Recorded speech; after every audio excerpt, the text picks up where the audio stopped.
Most people think kindness is one of the greatest strengths a person can have. And they're right. Until kindness quietly becomes the reason you forget yourself. The truth is, most people don't wake up one morning and decide to sacrifice their own happiness. It happens so slowly that they barely notice. One favor becomes another. One apology becomes a habit. One compromise becomes a way of life.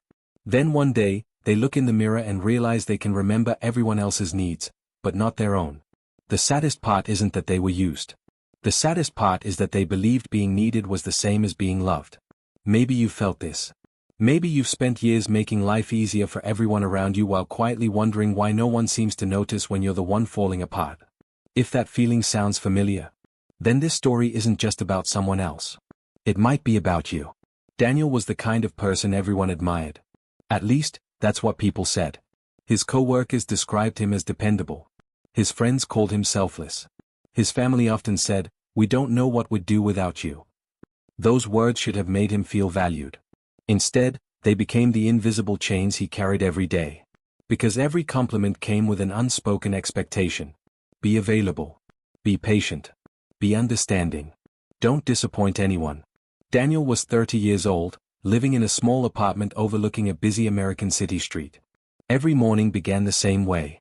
His alarm rang before sunrise, but he rarely pressed snooze. There was always someone depending on him. His phone usually had messages waiting before he even got out of bed. A coworker asking if he could cover another shift. His younger brother needing help paying another unexpected bill. A friend wanting advice after another argument.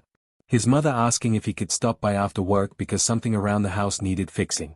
Daniel answered nearly every message with the same word. Sure. Not because he always wanted to. Because saying anything else felt wrong. One Tuesday morning, he stood in his apartment kitchen staring at a cup of coffee that had already gone cold. His eyes weren't focused on the mug. They were fixed on the growing list of unread messages lighting up his phone. He sighed quietly. Then picked up the phone. One by one, he answered every request. By the time he finally left for work, he had already given away most of his day. He just didn't realize it yet. The office wasn't much different. The moment Daniel walked through the door, people smiled. Not because they missed him. Because problems seemed easier whenever he was around. Daniel, could you check this report? Daniel, do you mind staying late? Daniel, I completely forgot this deadline. You always know how to fix these things. He smiled politely. Of course. It became so automatic that he stopped hearing himself say it. His manager often laughed during meetings. If something goes wrong, she said, give it to Daniel. Everyone chuckled. Daniel laughed too. But only because he didn't know how not to. Have you ever noticed how some people become everyone's solution? Until nobody asks who solves their problems? That's the strange thing about constant kindness. At first, people appreciate it. Then they expect it. Eventually, they stop seeing it altogether. Psychologists sometimes describe this as normalization. The human brain adapts surprisingly fast. What once felt special slowly becomes ordinary. Think about the first time someone held a door open for you. You noticed. You probably thanked them. But imagine if that same person held every door open for you for the next 5 years. Eventually, your brain would stop registering it as kindness. Not because you're ungrateful. Because predictability changes perception. The same thing happens in relationships. The more consistently someone ignores their own needs, the more invisible those sacrifices become. Daniel didn't know any of this. He simply believed that good people helped. Always. That belief had followed him since childhood. When he was 10 years old, his father worked 2 jobs while his mother struggled with chronic stress. The house wasn't filled with shouting or violence. It was filled with pressure. Everyone was tired. Everyone was overwhelmed. Daniel quickly discovered something. Whenever he stayed quiet, life became easier. Whenever he helped, adults smiled. Whenever he asked for too much, the room became heavier. Without realizing it, he began making himself smaller. Not because anyone told him to. Because children naturally learn which behaviors keep the people they love emotionally safe. He stopped asking for help. He stopped complaining. He learned to solve problems before anyone noticed they existed. Teachers called him mature. Relatives called him responsible. Neighbors said he was such a good kid. Each compliment felt warm. But each compliment also quietly reinforced one dangerous belief. People love the version of me that doesn't need anything. Years later, that belief still lived inside him. Only now, it wore a different face. At lunch, Daniel noticed everyone sitting together across the office cafeteria. He carried his tray toward them. Before he reached the table, someone called his name. Daniel. A coworker rushed over. I completely forgot to send those client files. Could you handle it while I eat? You're way better with that stuff. Daniel looked toward the table where everyone else had already started laughing together. Then back at the coworker. Sure. He carried his lunch back to his desk. The food stayed untouched for nearly an hour. By the time he finally took a bite, it was cold. That evening, traffic crawled through the city as Daniel drove toward his mother's house. His phone buzzed again. His brother. Hey. His brother sounded nervous. I hate asking, but could you lend me some money again? I'll pay you back next week. Daniel closed his eyes for a second while sitting at the red light. He already knew next week would become next month. Just like every other time. Still? Yeah. I'll transfer it tonight. When the call ended, silence filled the car. The radio continued playing softly. Cars moved around him. People walked home after work. Life kept moving. But Daniel remained completely still. His hands rested on the steering wheel. His breathing became slower. For a moment, he couldn't remember the last time someone had called simply to ask how he was doing. Not because people didn't care, but because everyone had quietly learned something. Daniel would always be okay. At least, that's what they believed. The problem with appearing endlessly strong is that people stop checking whether you're carrying something too heavy.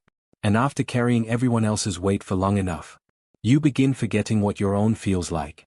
By the time Daniel reached his mother's house, darkness had settled across the neighborhood. He fixed the leaking kitchen faucet, replaced a broken light switch, helped move furniture into the garage. His mother hugged him before he left. I don't know what we'd do without you. Daniel smiled. I know.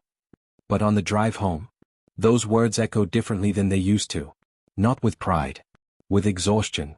Because somewhere deep inside, a quiet question had begun asking for the first time in years. If everyone needs me, who takes care of me? That question followed Daniel home. Not loudly. Not like a crisis. More like a whisper that refused to disappear. If everyone needs me, who takes care of me? He tried to ignore it. The next morning looked exactly like every other morning. His alarm rang. His phone was already glowing with notifications. A coworker needed someone to switch shifts. His cousin wanted help moving into a new apartment that weekend. A friend asked if he could review a resume before lunch. Daniel answered almost every message. Then he stopped. His thumb hovered over the screen. For the first time, he noticed something strange. Every conversation began with someone needing something from him. None of them began with, "How are you?" The realization hurt more than he expected. Not because people were cruel. Because he had quietly taught them what their relationship with him could be. Have you ever wondered why some people always come to you with problems, but never with genuine curiosity about your life? Sometimes it's not because they don't care. Sometimes it's because you've spent years convincing everyone that you'll always be fine. Psychologists often call this the fawn response. Most people know about fight, flight, or freeze. But fewer have heard of fawning. Fawning happens when the nervous system learns that the safest way to avoid conflict or rejection is to become useful. You keep everyone comfortable. You anticipate their needs. You avoid disappointing them. Not because you enjoy sacrificing yourself, but because somewhere deep inside, your brain has learned that acceptance feels safer than honesty. For many people, this pattern doesn't begin in adulthood. It begins in childhood. Children don't ask, "Who am I?" They ask, "What version of me receives love most easily?" If being quiet earned praise, they became quiet. If being helpful brought affection, they became helpful. If having needs created tension, they learned to hide those needs. Years later, the child disappears. But the survival strategy stays. Daniel had never connected those dots. He simply believed this was his personality. One Friday afternoon, the office was unusually busy. Deadlines piled up. Phones rang constantly. The printer jammed twice. Everyone seemed stressed. Around 4 o'clock, Daniel's manager walked toward his desk carrying another stack of reports. "Daniel," she smiled, "I know this is last minute, but I really need you to stay late tonight." Normally, he wouldn't have hesitated. But tonight was different. His younger sister had invited him to dinner weeks ago. She had recently become a mother, and this would be the first time he met his newborn niece. He looked at the reports. Then at the framed photo on his desk of his family from years earlier. His heartbeat became louder. A familiar battle began inside him. Stay. Help. Don't disappoint anyone. You can meet your niece another day. Then another voice quietly answered. There might not be another first meeting. Daniel swallowed. I'm sorry, he said gently. I can't stay tonight. The office suddenly felt quieter. His manager blinked. You can't. I already have plans. There was no excuse. No elaborate explanation. No apology for existing. Just the truth. I can't. For a moment, Daniel expected disappointment. Maybe anger. Maybe a lecture about commitment. Instead, his manager nodded. Okay. I'll ask someone else. That was it. The conversation lasted less than 20 seconds. But Daniel's hands continued shaking for the next half hour. Because saying no for the first time rarely feels empowering. It usually feels terrifying. Not because it's wrong. Because it's unfamiliar. Our brains often mistake unfamiliar experiences for dangerous ones. Healthy boundaries can trigger the same nervous system that once protected us from rejection. That's why doing the healthy thing sometimes feels emotionally unsafe. Growth doesn't always feel like confidence.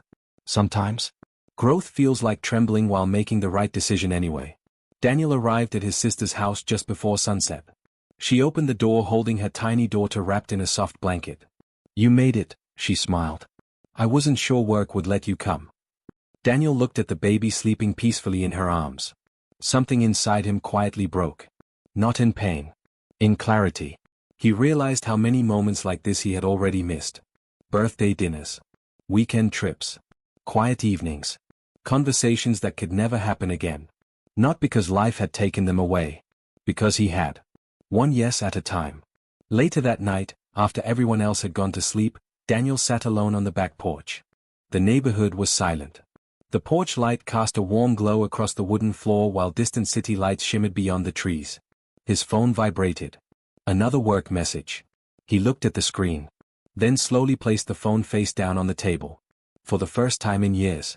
He didn't answer immediately. Not because he had stopped caring. Because he had finally begun caring about himself too. That tiny decision didn't change his entire life. But it changed something even more important. It proved he was capable of choosing differently.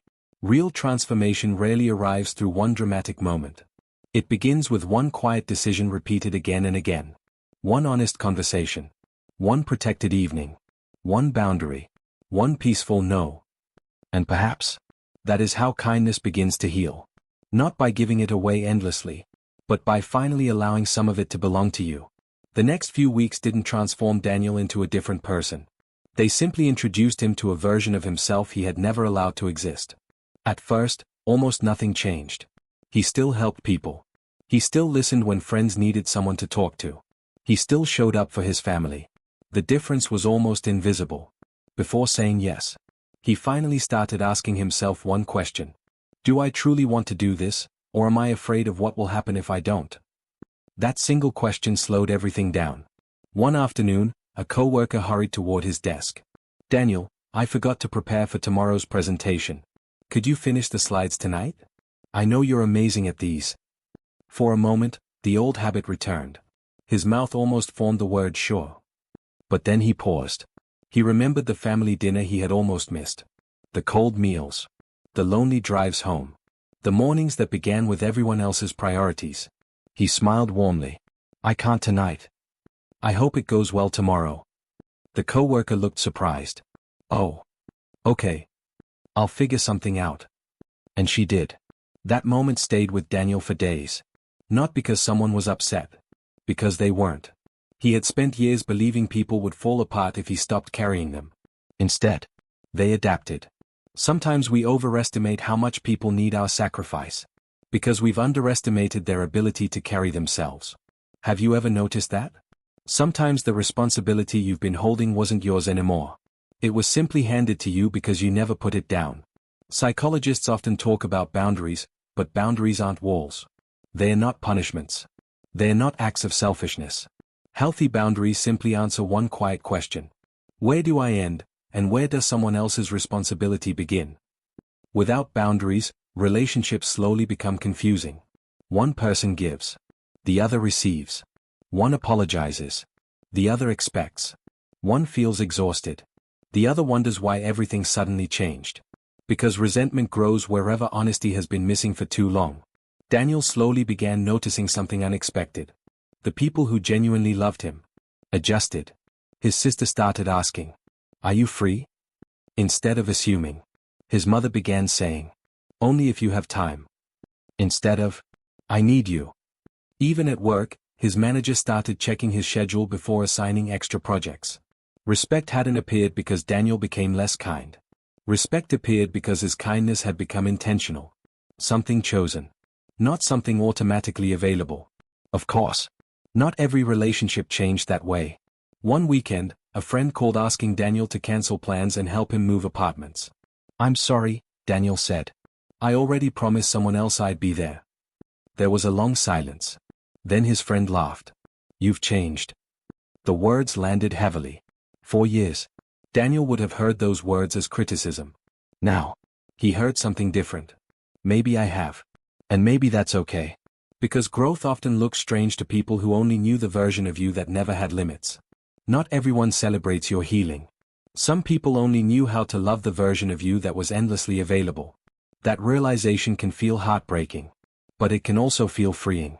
Because it reminds you that relationships built entirely on your self-sacrifice were never balanced to begin with.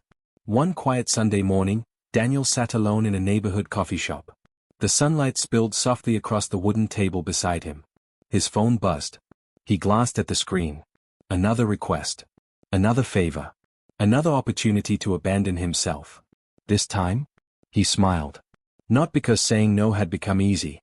Because it no longer felt impossible. He placed the phone back into his pocket. Lifted his warm coffee. And watched people walk quietly past the window. For the first time in years. He wasn't rushing toward someone else's emergency. He was simply present. Breathing. Living. Existing without earning the right to exist. That might sound ordinary. But for someone who spent years believing love had to be earned, it felt revolutionary. Healing rarely arrives like lightning. It arrives like sunrise. So slowly, you almost don't notice the darkness disappearing. Then one day, you realize your shoulders don't feel as heavy. You laugh a little easier. You sleep a little deeper. You no longer apologize for resting. You stop measuring your worth by how exhausted you are at the end of the day. Because exhaustion was never proof of love. It was often proof that you had forgotten yourself.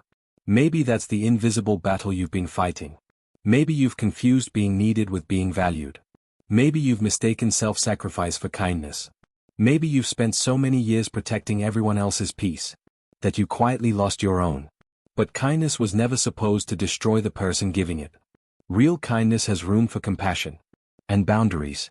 It has room for generosity. And honesty. It has room for helping others. Without abandoning yourself. Because the healthiest version of you isn't the one who says yes to everything. It's the one who can say yes with a full heart. And no without guilt. Peace didn't begin when Daniel finally stopped helping people. Peace began when he stopped believing he had to disappear in order to deserve love. And perhaps, that's where your healing begins too. The neighborhood was silent. Not by becoming less kind. But by finally becoming kind to the one person you've been forgetting. Yourself. Invisible Battles Reflection. Before you go to sleep tonight, ask yourself one honest question. If you stopped solving everyone's problems tomorrow, who would still stay simply because they love you? And not because they need what you can do for them? Don't rush to answer. Some questions aren't meant to make us uncomfortable. They're meant to make us honest. Because sometimes the greatest act of kindness isn't giving more of yourself away. Sometimes, it's finally allowing yourself to remain.